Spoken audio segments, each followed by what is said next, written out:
Welcome to Between the Lines, a podcast. I'm Janine. And I'm Jess. And we both work at the Winkler branch of South Central Regional Library. In this podcast, we talk about books with our own twist.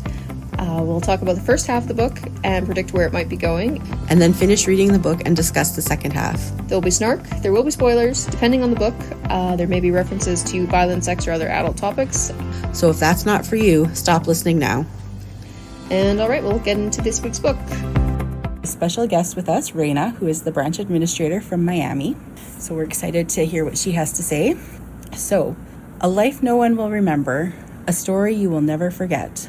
France, 1714. In a moment of desperation, a young woman makes a Faustian bargain to live forever and is cursed to be forgotten by everyone she meets. Thus begins the extraordinary life of Addie LaRue, and a dazzling adventure that will play out across centuries and continents, across history and art, as a young woman learns how far she will go to leave her mark on the world. But everything changes when, after nearly 300 years, Addie stumbles across a young man in a hidden bookstore, and he remembers her name. So, Addie LaRue is a standalone book, and it is fantasy and historical fiction. In November of 2021, it was announced that there would be a film adaptation of the novel, with Gerard Butler as one of the producers. V.E. Schwab also publishes children's and young adult fiction under the name Victoria Schwab. And yeah, I think that's all I have to say. Let's get into it. All right. So, cover. We've got two different covers.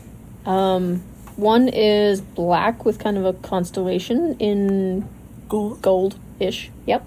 And the other is blue with a same cover design, but the gold is shinier.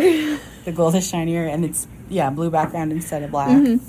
I have to say, my first impression, if I was choosing this book based on the cover, I wouldn't have picked it, because it's... I would have, but mainly because of the constellation. Okay. I would agree with that. Yeah. Mm-hmm. See, for me, it's just... But I have heard so much about this book. It wasn't the cover that drew me to it. It was all the hype. Mm-hmm. I will say the cover does not look historical or fantasy. No. Definitely. You don't get the genre from the cover. It looks spacey. Yeah. Which is probably what would have drawn me to it. But yeah, the blue and sparklier gold cover is a special edition, and the black one is regular. I do like the sparkliness of the special edition cover better. Mm-hmm. I don't know if I prefer that on the blue or the black, though. I think it would look nice on the black. Yeah, I think it'd pop a bit more.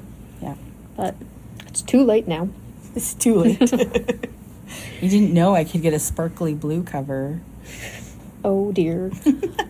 Raina, you were mentioning that the special edition also has a few extra beats. Yes, the beginning of the book has an author's note first, and it's just about her story that she came to write, because it took like 11 years or something for her to figure out the story. Oh, okay. Oh, wow. Yeah, so that's kind of just talking about her journey with it. Okay. So I thought it was a piece to it. That sounds interesting. Your first V.E. Schwab? Yes, it is. Okay.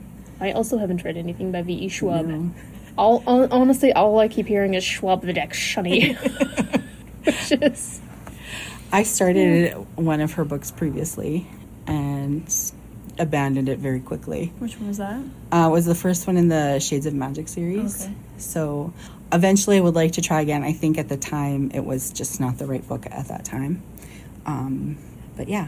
So this was Raina's pick. Well, she had a list of 3 and we picked off the list. But obviously there was a reason why you had it on your list. Yeah, well, I'm a big fantasy reader. So it actually doesn't really make sense why I picked this particular V.E. Schwab, because it's very contemporary feeling with a bit of historical fantasy mixed in. Mm-hmm. But I am enjoying it. Yeah. So I guess I picked all right. Yeah. Yeah, no, it doesn't feel like a fantasy book. No. It's not in the typical sense. Not in the typical sense, no. Like... But what else would you call it? That's the thing. There's nothing else you can really call it, because it's not science fiction. No. But she didn't go back in a time machine. Would it be magical realism? Magical realism would probably be a little bit more accurate. That would be a good way. Yeah, but that's a good point. It tends to be a sub-genre. No, I mean, I'm enjoying it so far. Mm-hmm. Like, I was rather annoyed. We ended at the end of part 3? Yeah. Yeah, right when there was a cliffhanger. Yeah, going, I know. Are you kidding me? I know. And I was like, I knew it. I knew there was something about him. Yep. Oh, of course there had to be. I have to say, though, I'm very uncomfortable reading this book because I just keep imagining what it must be like to live that way. and like having to like basically steal everything. You're totally alone in the world. You have like nobody remembers you. You're basically invisible, right? For me, like it's a good book. I'm not saying it's not a good book, but there were so many parts I was uncomfortable because I was like, oh, imagine having to live that way. Yeah, like putting yourself in her shoes and being like, oh, this would be terrible after 1 year, let alone 100 and some or whatever it was. Yeah. Okay, I'm different.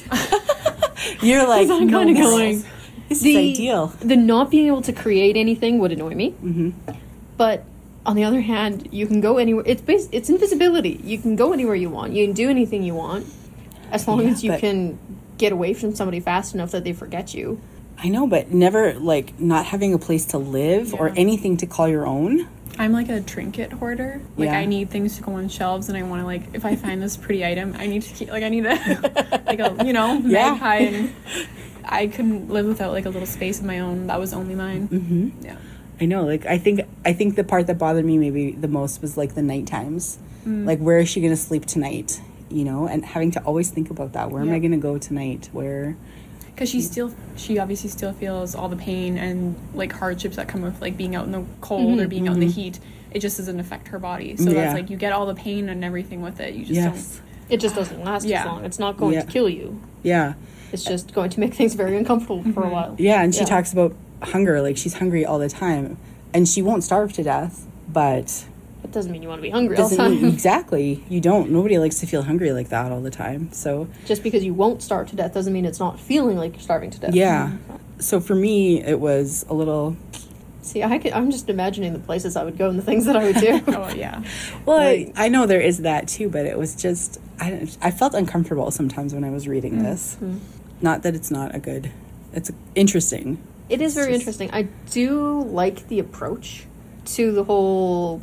living forever trope, because the whole you're going to live forever has been done to death, and this is something different. This is totally different. Like, normally it's either you live forever, you stay young forever, you merrily go through life anew every 30 years.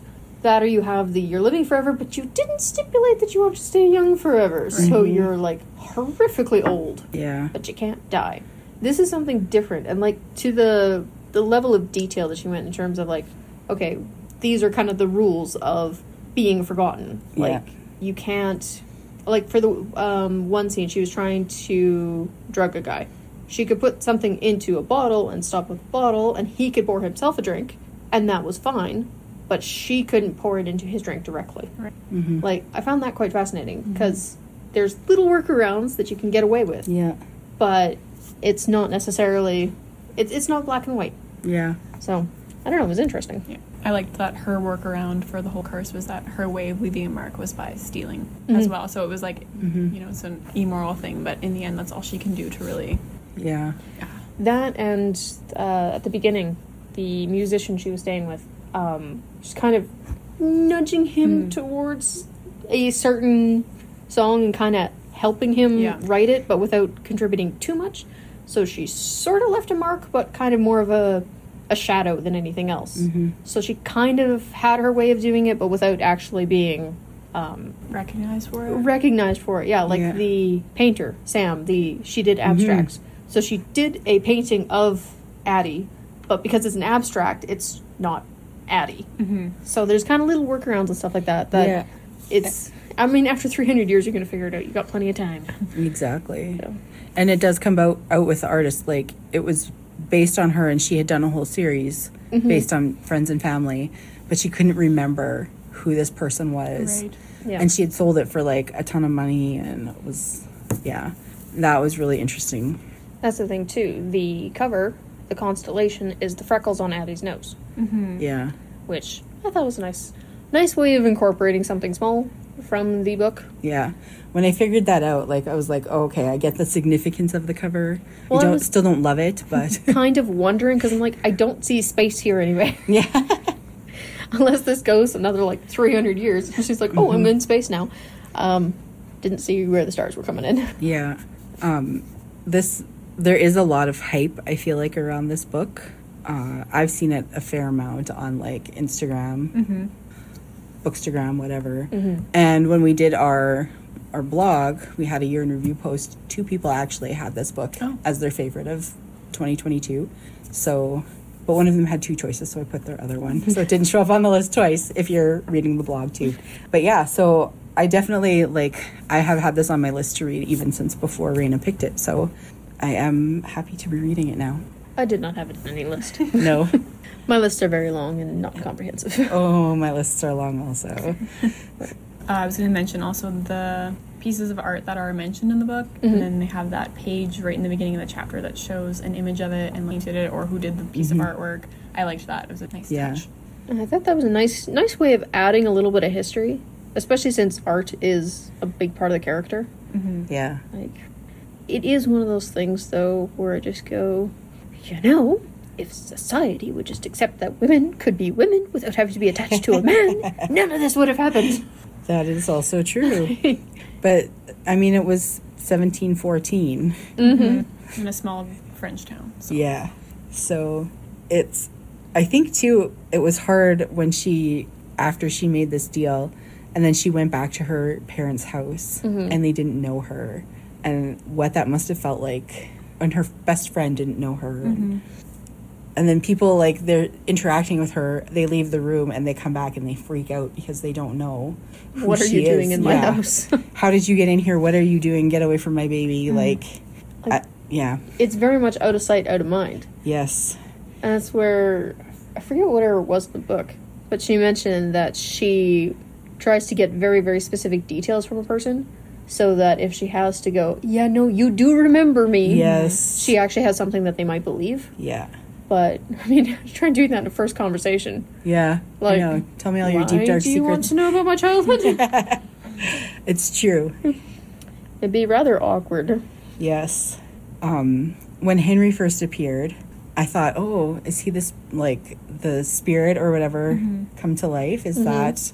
Because he kind of looked like him, I think, right? Yeah, it looked quite similar. And so I was like, oh no, is this going to end badly? Well, and then because there was something off about him that she couldn't quite figure out, that you had feelings were somewhat supernatural, so it kind of...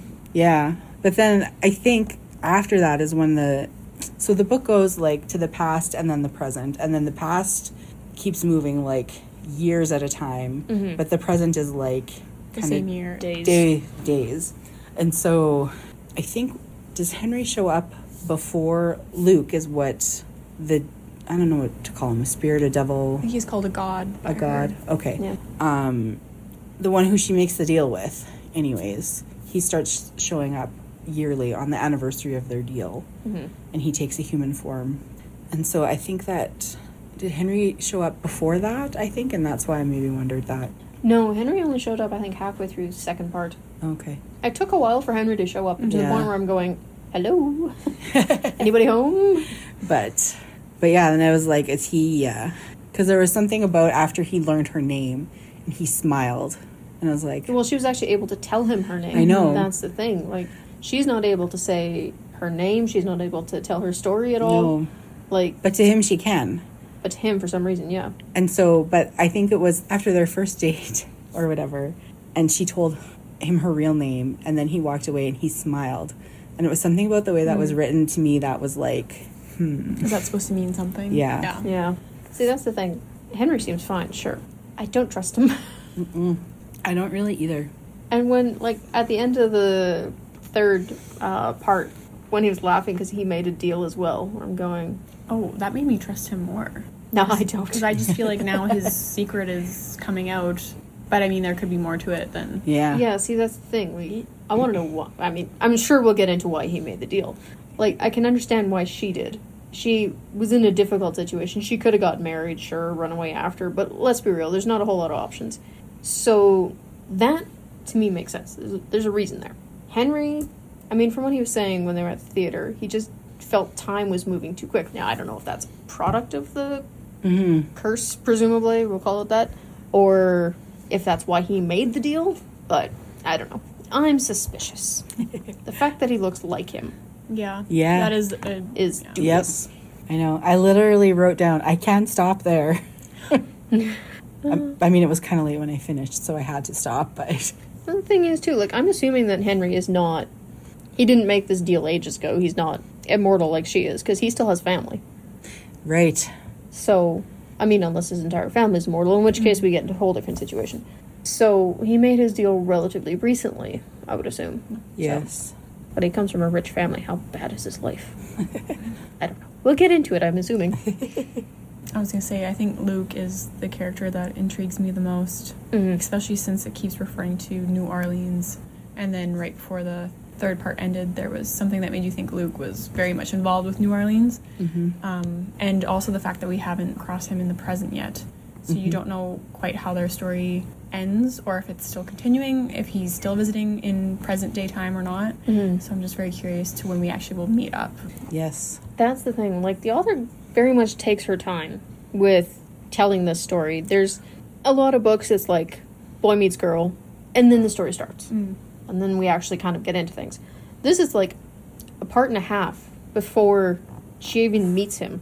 And in that, a lot of that is how Addie is coping, how she's figuring out her workarounds, and how her and Luke's relationship change, because he is the demon that really wants your soul. That's kind of going to affect you a bit. Yeah. And, like, there was a point where Addie was waiting for him to show up. Like, she was, if not looking forward to it, at least there was some level of anticipation there. And then, after that, she hated him again because he didn't show up. Because he was coming every year, and then there was, 4 years in a row where he didn't come or something like that. Yeah. And then, all of a sudden he came again. And so, I think, too, what you were saying, Raina, is about their relationship, and it seems from things that the author has mentioned that perhaps the relationship becomes physical at some point as well. And so I'm sort of curious about how all of that kind of plays out. No, I feel like we're barely into the book, even though we're halfway. I know. Because now it's kind of like, okay, we've got the introduction stuff out of the way. We've got we've explained the rules of how she exists, and we've introduced Henry and kind of the fact that he's the exception to the rule. But now we're just waiting. Yeah. It's just a really bad place to stop. And is he the exception because he also made a deal? Or... And also, is it with Luke possibly, or is it with a different god? And then that also brings, how far are we going to get explained, like gods and fantastical stuff like that? Exactly. And if he did make a deal with either god or a different god or Luke or whoever, does that mean that if you made a deal with Luke, you guys can talk to each other? Because if so, start a club. Like, depending on the rules of it, I don't know. I'm just very much looking forward to the second half. So, I agree. Anything else? I have a quote that I liked. Sure. If I could share. So the quote was, "But here is the danger of a place like Villon. Blink and a year is gone, blink and 5 more follow.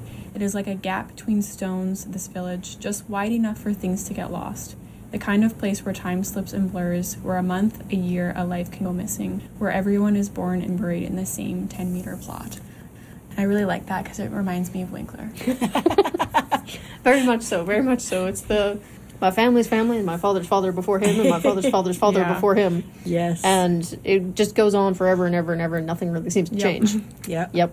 No, that is the thing with this book. Like, it's quite... I hesitate to use the word poetic because oftentimes that's a fairly negative connotation in terms of a book, because sometimes the, flowery poetic books are just awful. But it's very well written. Yeah. Like, they're very quotable. Yeah. Yes, I know. There was a few lines I underlined as well, and quotes that I wrote down because I was like, oh, I like that. I like the way she writes. It's, I know. That quote, too, it made me think of my hometown where I grew up, because it was still there, very small town, and everybody knows everybody, and everybody, it's not so much a little bit. You grow up there and you live there all your life and die there, but it's small enough that's... See, I think everybody feels that way about their hometown. I think that's one of those quotes that, irregardless of where you come from, that's your hometown to you. Like...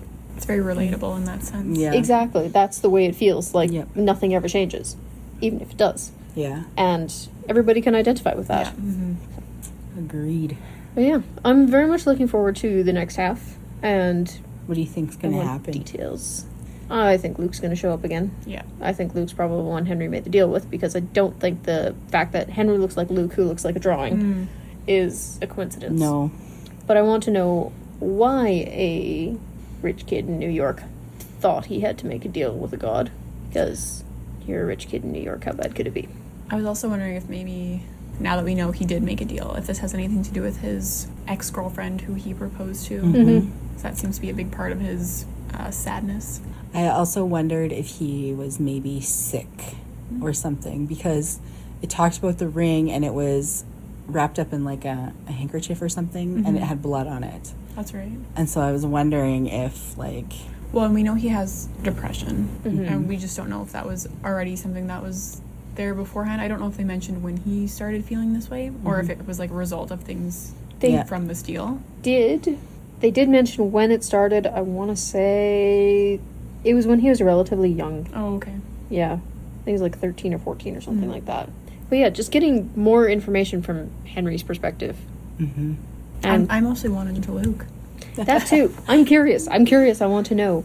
And I mean, I'm watching Supernatural right now, so I'm like, are you going to defeat him? It's a weird mess right now. I'm kind of like, yes, stake him.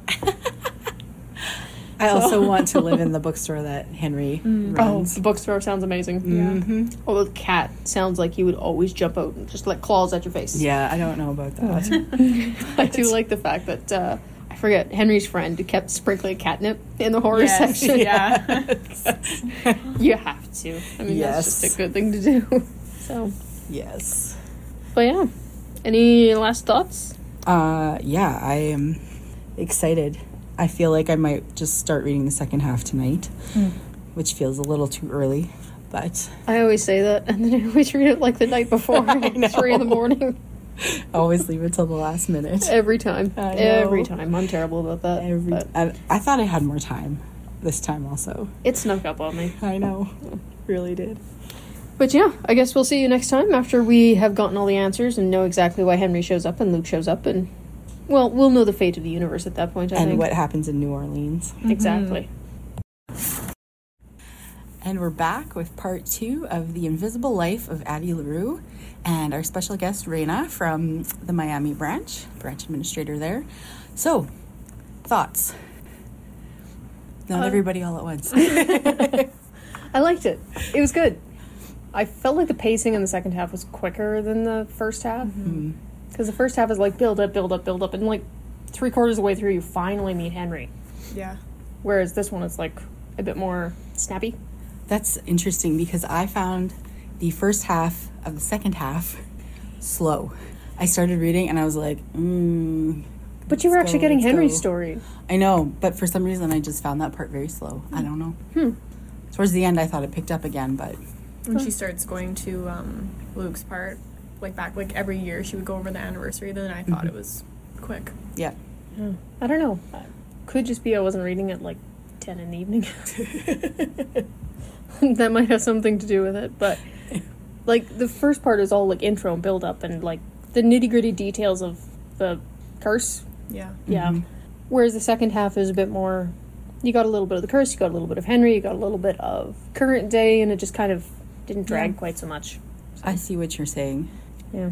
Could have been the mood I was in when I was reading it too. That could be. Because I was like, gotta finish. I don't want to spend all day Sunday reading this book. That being said, though, like, it wasn't hard to get through. No, it wasn't. It wasn't at all. Like, it wasn't no Sleeping Beauties where you're, like, trying literally not to fall asleep while you're reading the book. Although I did fall asleep yesterday when I was reading it. Okay, but it wasn't as bad. No, it wasn't as... No, to be fair, I was very tired and I had a really bad headache. So, anyway, no, I'm not saying that I didn't like it. I did enjoy the book. I did. Do I think it lives up to the hype? I'm not sure, because I've heard it hyped up a lot. So for me, sometimes when books are hyped up so much, I'm like, It just fell short a little bit. A little bit. It was good. Yeah. What would you guys rate it out of 5 stars? Solid 7.5. Out of 5? Yeah. Not 7.5. I always rate out of 10. Out of 5, I don't know. My problem with rating out of 5 is 3 always sounds bad. But I think that's but 4 average for some sounds too people. good. 4 sounds really 3.5? good. I would say maybe 3.5. 3 3/4.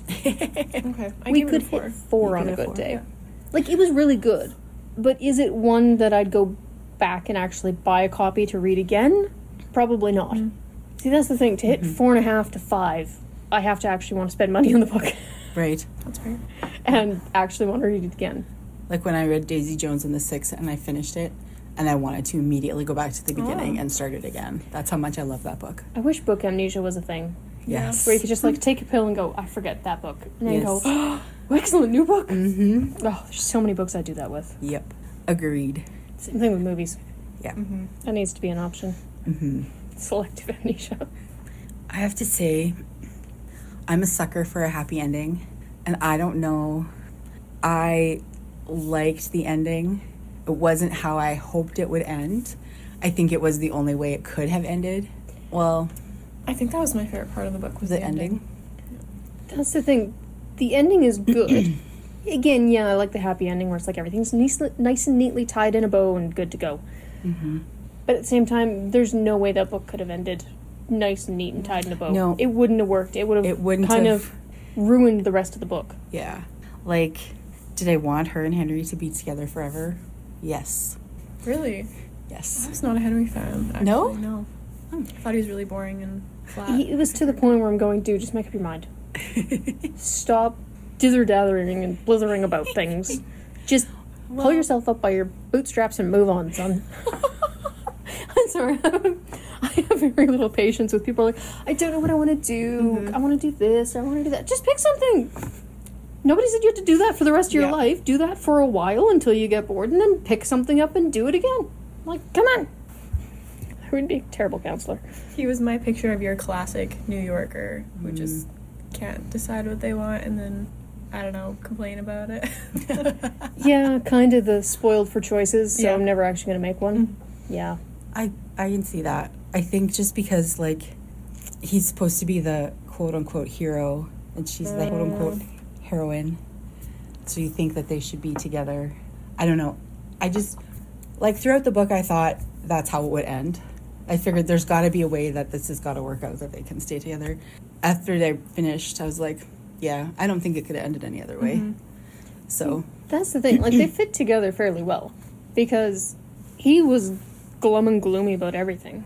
And she, despite living for 300 and some odd years, still saw the good in everything and saw, you know, oh, cool, something I haven't seen yet.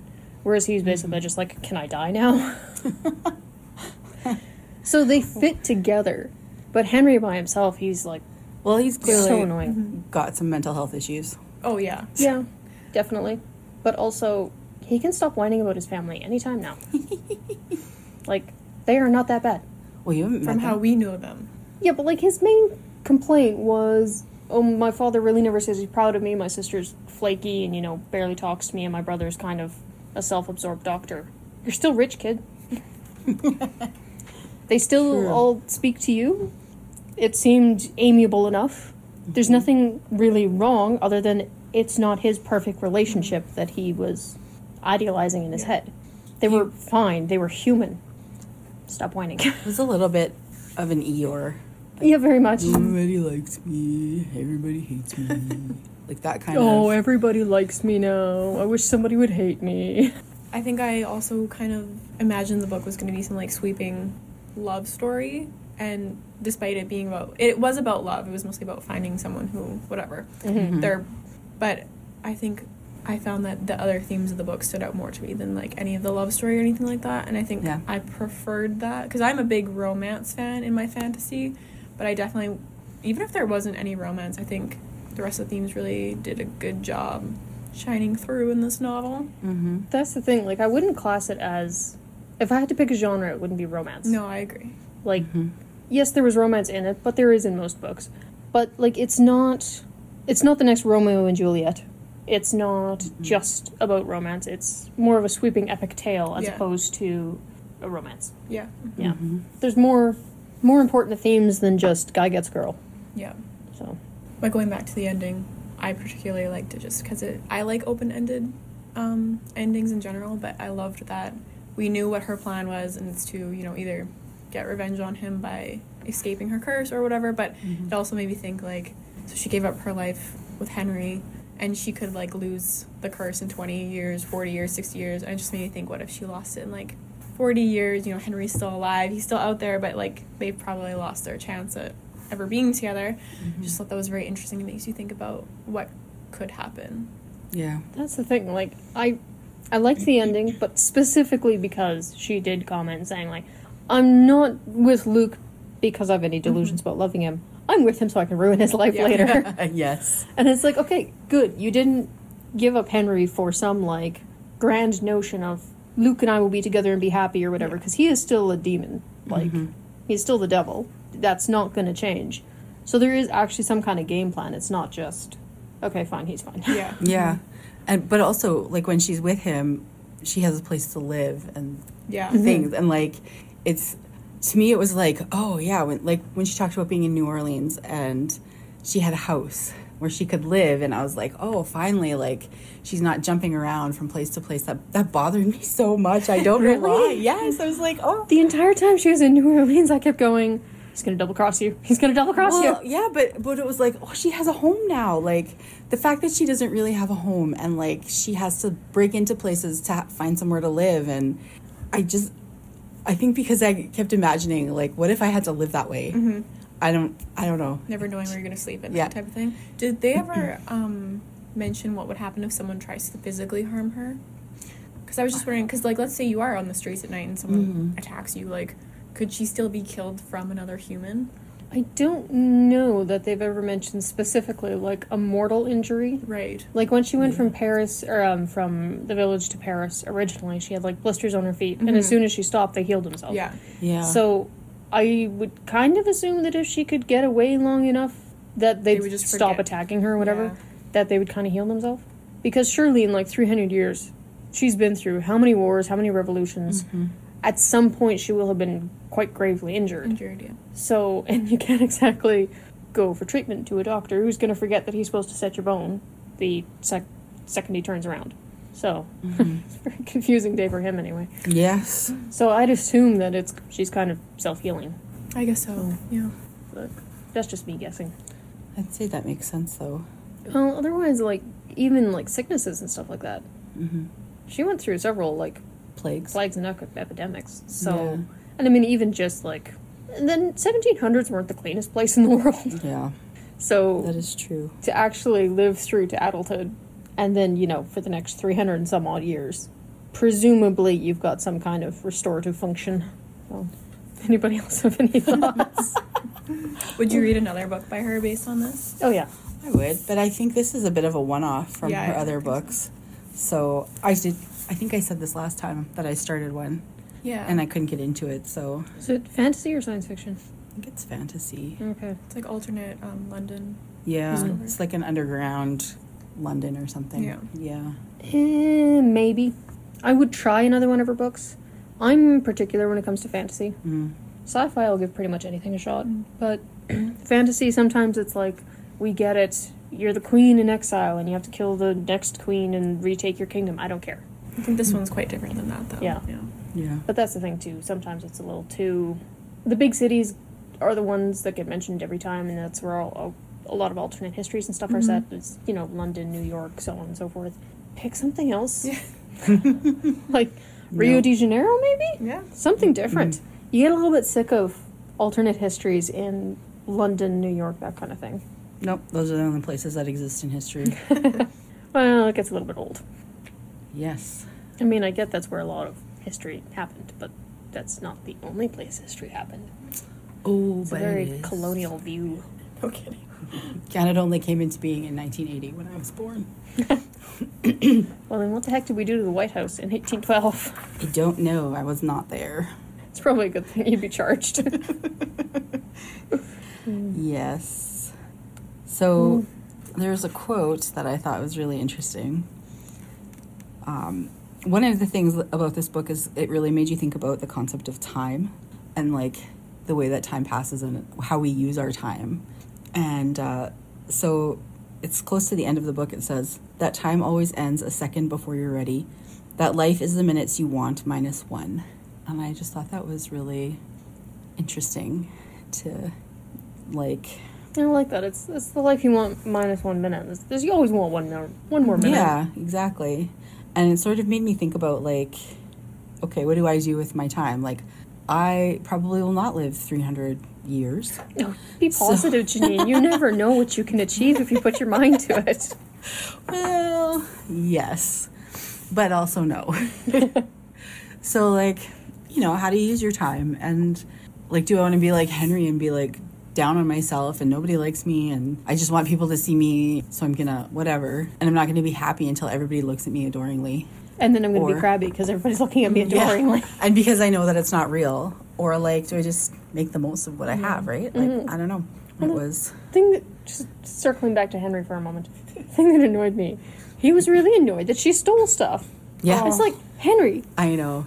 how do you think she earns money? Yeah, she doesn't. She can't. She has no other option. She can't have a normal job. Yeah. Like, I understand the one scene where he was upset because he was also eating and he can pay. And then, yes, she was roping him into stealing and he will be on cameras and he will be noticed. I totally got that. But then he got mad at her in the same paragraph for her stealing. It's like, open your eyes a little bit there, bud. She's not doing this because she's a klepto. She's doing this because she literally has no choice. Yeah, exactly. So, back off, dude. But, no, I did like the art in it, though. Yeah. Like, time and time again, went back to the artist and the art she's influenced throughout the 300 years. And I thought that was really interesting. And how she figured out a way to leave her mark on the world without anybody actually remembering her. Yeah. And they did a really good job of actually bringing in actual artwork. Yeah. And referencing actual pieces of art and their origins and that kind of thing. Which, really cool. Because oftentimes they just make stuff up, which there's enough art in the world, like, just pick a piece. Yeah. So. Yeah, that was a nice. From the very beginning, as soon as she leaves Villon, I'm not sure how to say her village name, but I was just wondering from then, I was like, okay, when is she going to go back? Because now you know from the start of the book already that she's going to live 300 some years. So I'm like, okay, she's got to go back at some point. And I knew I was going to cry when it happened. And I absolutely did. Maybe not the first time she went back. It was like when her mom or something, or her dad she knew for sure passed. And then she was like, okay, the last time I'll ever see my mom is this time, because she's already an old lady and she wasn't planning on coming back anytime soon. I think she does come back years later, and like her best friend has already passed and all their children have died, and I was like, wow. And that made me cry. See, that's the thing I found interesting, is she went back multiple times. Just kind of well, let's see what's going on now. Yeah. And I found it interesting. Like, Estelle was mentioned many times as an influence for Addie. Her mother's barely ever mentioned. Yeah. Well, Like, she comes up every once in a while, but it's very clear that Estelle is the main influence in her life. Yeah.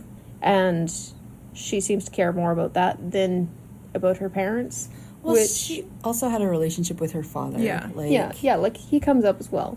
But, like, when she came back, she planted the tree on Estelle's grave. Yeah. Her mother's grave was like, yeah, it's over there. she made it pretty clear, though, that her mother had goals and dreams for her that didn't align with her straight from the beginning, though, right? Like, she did not want to be what her mom wanted her to be. But that's the thing I found interesting, because oftentimes it's like, oh, you're dead now. Oh, shoot, now I can't say anything mean. We're just going to say nice things. No, he's a wonderful man, wonderful man. That didn't change. Like, despite 300 years of, looking back, nostalgia, and presumably thinking about it at some point, her relationship with her mother didn't really change. She was still the woman who essentially pushed her into it by forcing her down a path she did not want. So it was consistent. Like, it wasn't any kind of... wasn't all happy-go-lucky, Looking back, they just wanted what's best for me and merrily go on their way. No, like, it was still a case of... Their life was not the life she wanted. Exactly. But at the time, that was really the only option available to her. Yes. As well. Which is depressing. So. Well, it's not that way anymore. You don't have to have her life. Sorry, you live in Winkler? I don't, actually. Anywho. What was the question that she asked or he asked at the end? Something along the lines of, if you had to make a deal, what would you make a deal for? Like, he made a deal for 1 year, she made a deal for, like, live forever. If you made a deal with the devil, what would you do? Oh, that's a good question. I don't know. I'd really like to never be tired again. Oh, that'd be wonderful. I want to time travel. Oh. I don't want to go through time the slow way. Like, she went through the slow way. Yeah. I want to be able to pick and choose, and I want to go into the future. I want to ride a rocket to Mars. And then Venus, because that's probably where the colony is going to be. But we'll get to the science stuff later. Okay. That's me. Is that the type of deal you could make? Time travel? With the devil? I would hope so. Yeah.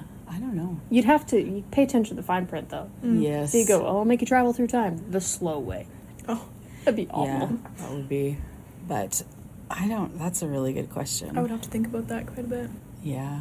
I'm the only one who knows automatic. I just feel like this there's is too the many deal I things.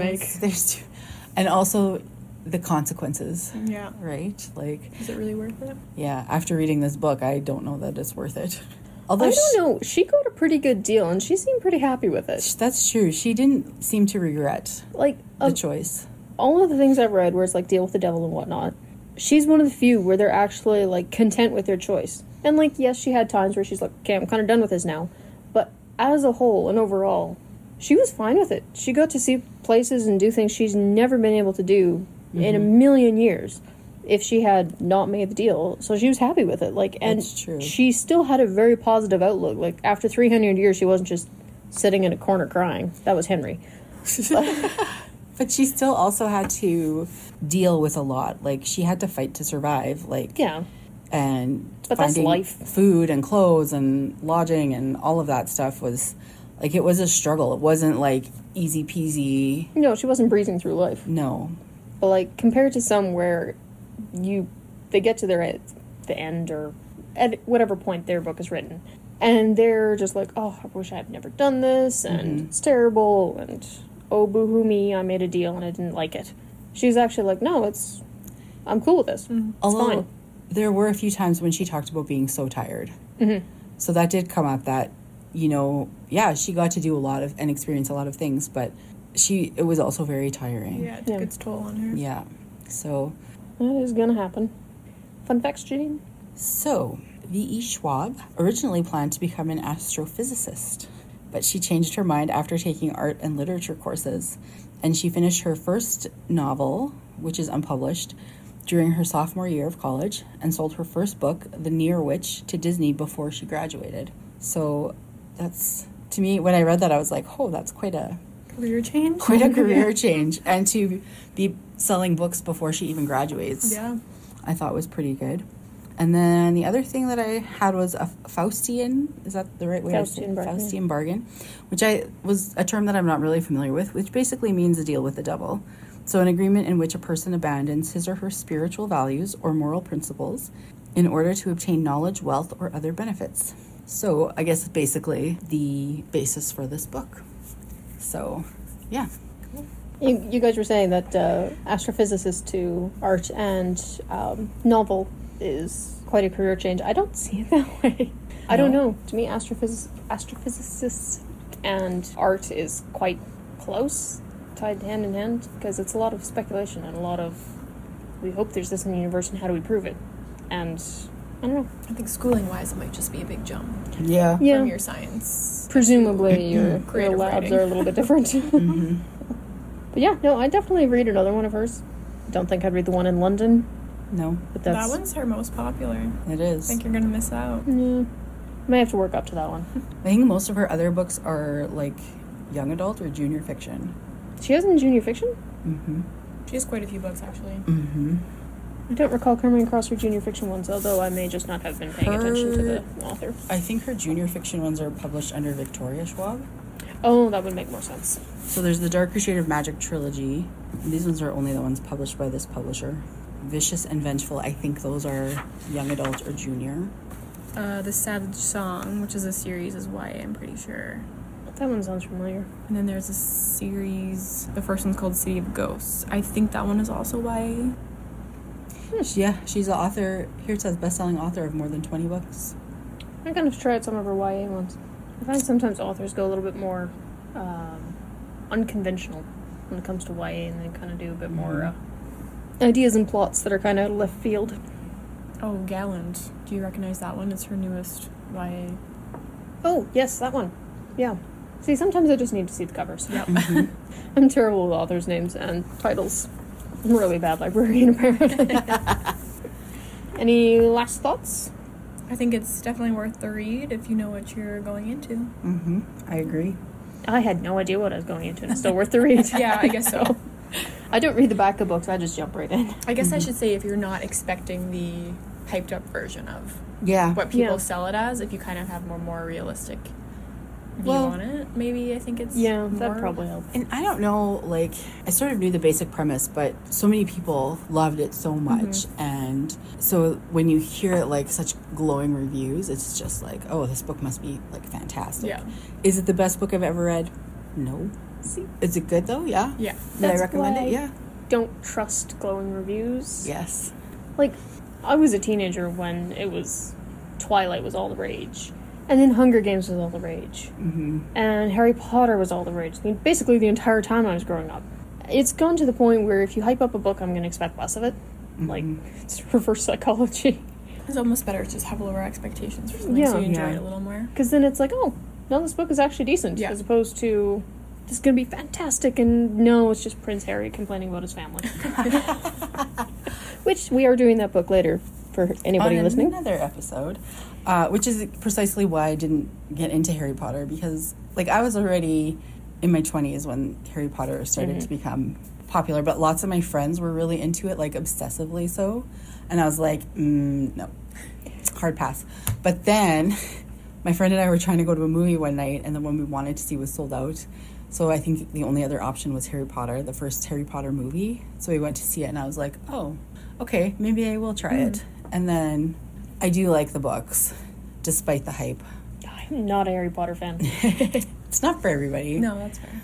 But I'm also, like, if there's a lot of hype, sometimes I'm like, especially if people are obsessive about it. That's the thing. Like, I was in, I think, grade 6 or 7, maybe 7 or 8, when Twilight came out, and everybody was, like, rabid. And, like, you have to read this, you have to read this. And I'm like, I'm good. It's one of those things. You hype it up too much and it ruins it. And yeah, it can ruin it. It can ruin it. Mm-hmm. For me, it most often ruins it. Yeah, like when we did Colleen Hoover previously. Yes. And that, she's so hyped. So it was a bit of a letdown, I feel like. I can understand why. Mm-hmm.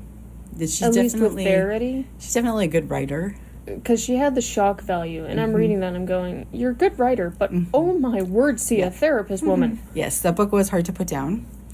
But like in the same way, a train wreck is hard to put down. Definitely a content warning for that one. But anyway, yeah. But I would definitely say check this one out. Oh yeah, 10 out of 10 would recommend this one. Yep. I did recommend it to my sister. And then I told her she wasn't allowed to read it until we finished recording it, so she didn't ruin it for me. And also, check out our blog this week as well, Novel Experiences, for a review of the same book written by one of our staff members as well. You get all points of view on this book. Yep. So, just thought I'd throw that in there. Okay, a little as well. Promo for the blog. And with that, we'll see you next week or 2 weeks or whatever the schedule's at. We'll just see you next week. So that's what we thought of the book. But those are just our opinions, of course. We'd like to hear yours, so leave us a comment. Thanks for joining us for Between the Lines. And thanks for editor Linda for making sense of our mess. And we'll see you next time. Bye. Bye.